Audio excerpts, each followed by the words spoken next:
Salut, bienvenue pour une nouvelle vidéo. Aujourd'hui, vous l'avez vu, et il y a très peu de gens qui ont cliqué, je le sais, mais on va parler de films, on va parler des 5 derniers films que j'ai vus. C'est que des films pas récents du tout. Enfin, il y en a qui sont sortis quand même l'année dernière ou en 2019, mais c'est pas des films du tout récents, malgré que les cinémas aient réouvert. J'ai pas été au cinéma, bref, on va pas rentrer dans ce débat-là. Donc voilà, c'est assez varié au niveau des films, en plus je suis plutôt contente. Bref, je commence, c'est parti. Le premier c'est Nos pires voisins. Alors ça très sincèrement, j'avais envie d'un truc hyper léger, hyper détente un dimanche soir, un truc qui ne nécessite pas vraiment de réfléchir. Vous voyez, un truc léger, voilà. Et c'était parfait pour ça. D'ailleurs, j'ai vu qu'il y avait un Nos pires voisins 2, donc je me le garde pour un dimanche soir ou pareil. J'ai juste envie de me poser sur mon canapé et de regarder un truc hyper détente, hyper light. Bref, j'avais envie d'un truc détente et j'ai choisi celui-ci en particulier parce que il est avec Zac Efron et que je venais juste de re-regarder les High School Musical. J'aime beaucoup Zac Efron, vraiment. Donc voilà, j'avais envie d'un film avec Zac Efron. J'ai trouvé celui-là. C'est l'histoire d'un couple qui viennent d'avoir un bébé et qui emménage dans une maison. Et juste après qu'ils aient emménagé, ils voient débarquer une fraternité d'université et qui va emménager dans la maison juste à côté d'eux.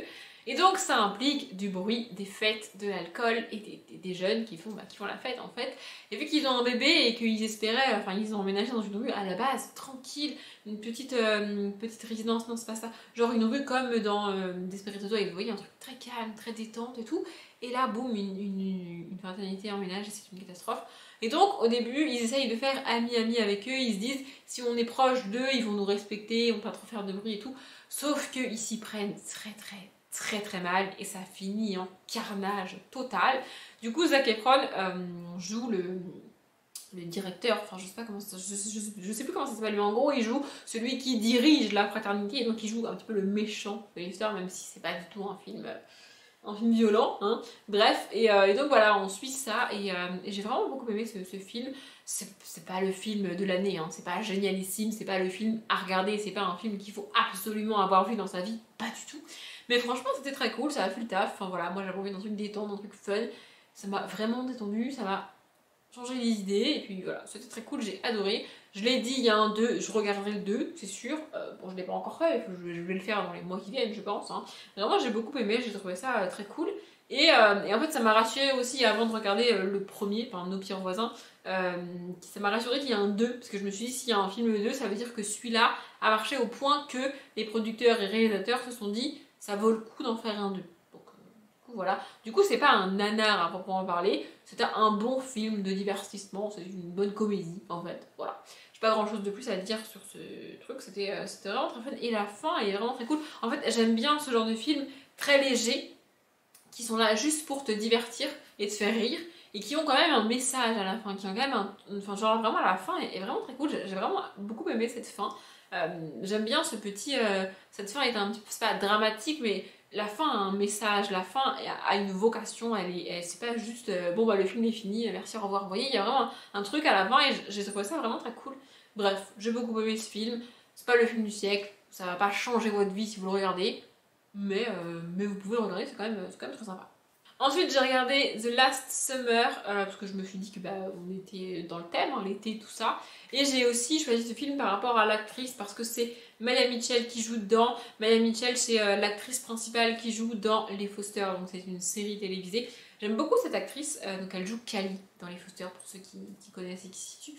Bref, et donc en fait on va suivre plusieurs ados, et en fait on les suit pendant le dernier été, donc avant que chacun parte à la fac. Donc ils sont tous dans la même ville parce qu'ils ont tous été au lycée, au même lycée, mais ça fait vraiment un groupe uni en mode ils sont tous amis et ils sont tous ensemble tout l'été. Ça fait plusieurs petits groupes pour plusieurs raisons. Et donc du coup voilà, on suit tous les questionnements qu'il y a sur ce dernier été. Alors c'est pas vraiment un questionnement qu'on a en France, en tout cas moi c'est pas un questionnement que j'ai eu, parce qu'en France, même si là, le cas le plus grave, entre guillemets, que tu as au moment où tu le vis, c'est t'es en couple avec quelqu'un et tu vas aller à une université et lui, elle va aller dans une autre. Et du coup, vous allez vous retrouver séparés. Ça, en France, ça reste gérable. Alors, ça reste une relation à distance, ça reste compliqué, mais on va rester sur le même fuseau horaire. On va pouvoir se voir, on va être maximum à quoi 3-4 heures de train. Donc en vrai, ça reste possible de continuer la relation. Là où aux États-Unis, c'est très très compliqué. Enfin, je veux dire, s'il y en a un sur la côte est, l'autre sur la côte ouest, au niveau du décalage horaire, au niveau du trajet, enfin, c'est très très compliqué de garder une relation comme ça.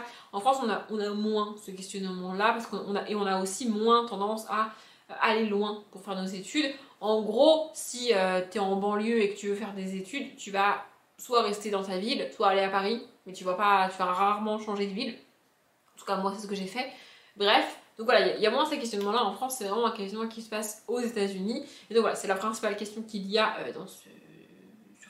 sur cet été-là. Ceux qui sont en couple, par exemple, il y a un couple qui se disent bon, bah ça sert à rien qu'on reste ensemble tout l'été, alors qu'on sait qu'on va se séparer à la fin de l'été, autant qu'on se sépare au début de l'été. Voilà, il y a deux ados qui se rapprochent et qui se disent, en gros ils se disent j'en ai envie mais c'est dommage qu'on se mette ensemble maintenant alors qu'après on va chacun partir dans des universités différentes, c'est complètement con.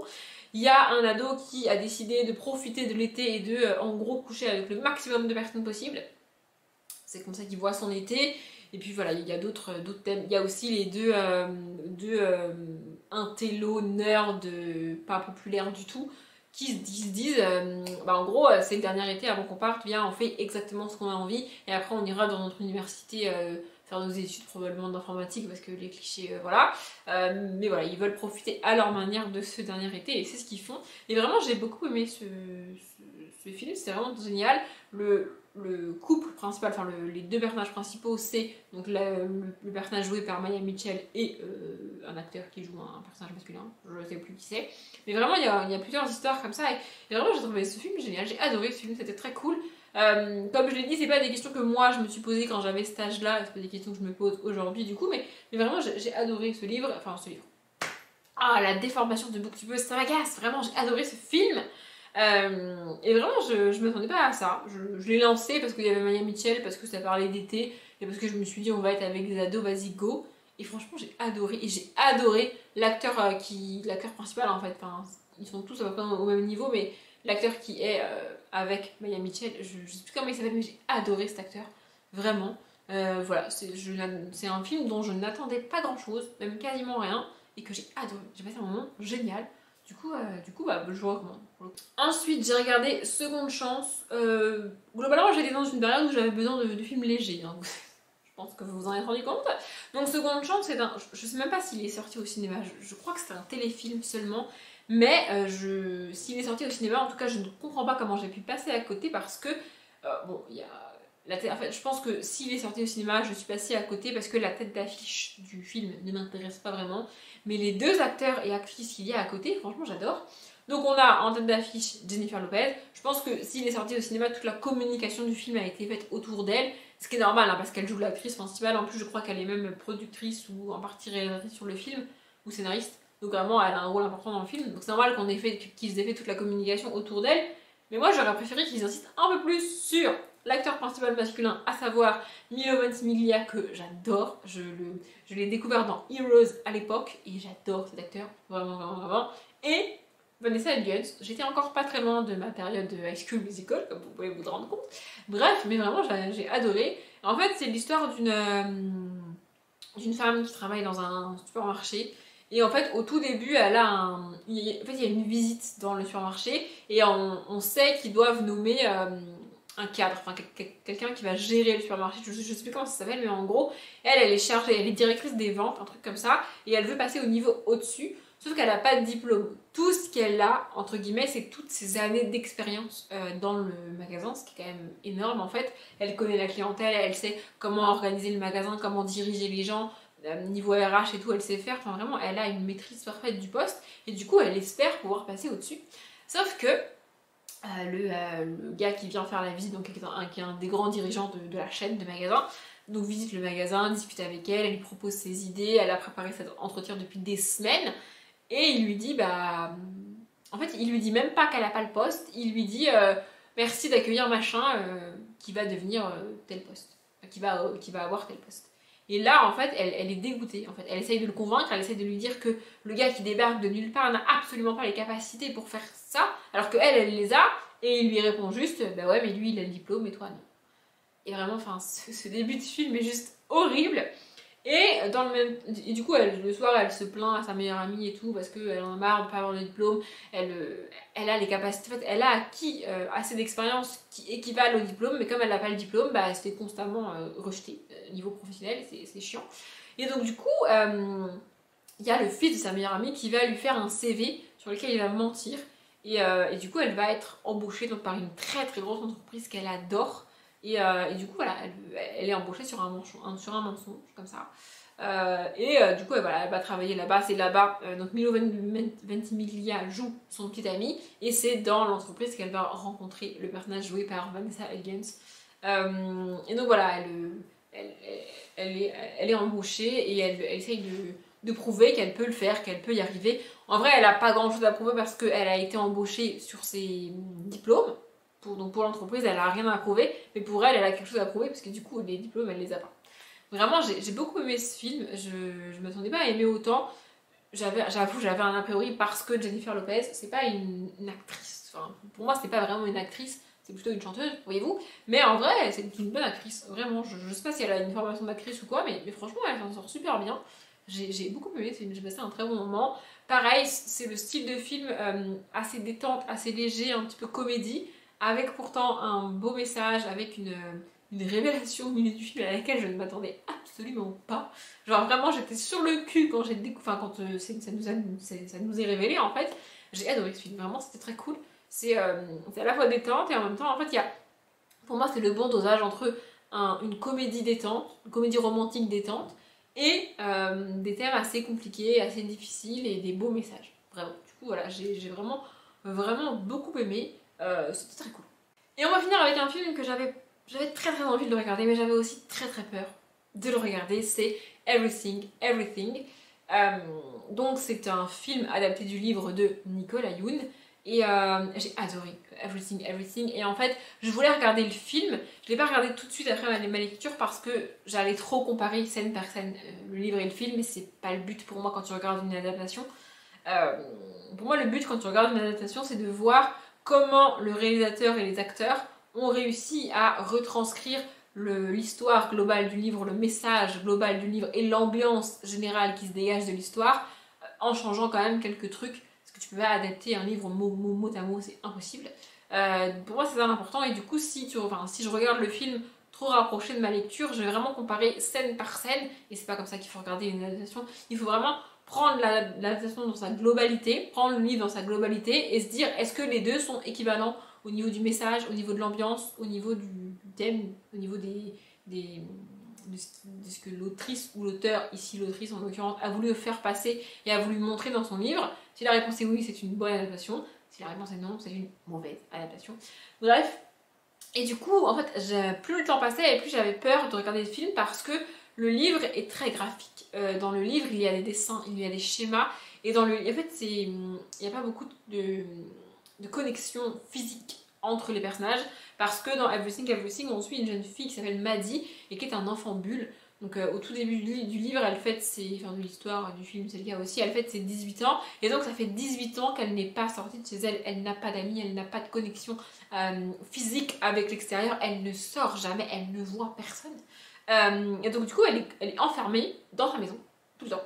Et donc, il y a très très peu de connexion physique avec le personnage masculin qu'elle va rencontrer parce que ça reste une romance. Donc en fait, l'histoire démarre, c'est le cas dans le livre, c'est le cas dans le film, évidemment. Il y a une nouvelle famille qui emménage à côté, et donc du coup, elle voit cette nouvelle famille arriver, et il y a un garçon de son âge, et elle va avoir envie de le connaître en fait, et donc du coup, ils vont se mettre à échanger par message, par mail, mais autant en livre ça passe parce que du coup tu lis les échanges de mails ou de textos ou de ce que tu veux et du coup ça passe en livre, mais en film si tu veux vraiment faire cette scène comme ça il faut que tu les filmes chacun dans leur chambre en mode et que tu écrives le message sur l'écran, ce qui n'a pas vraiment d'intérêt dans un film.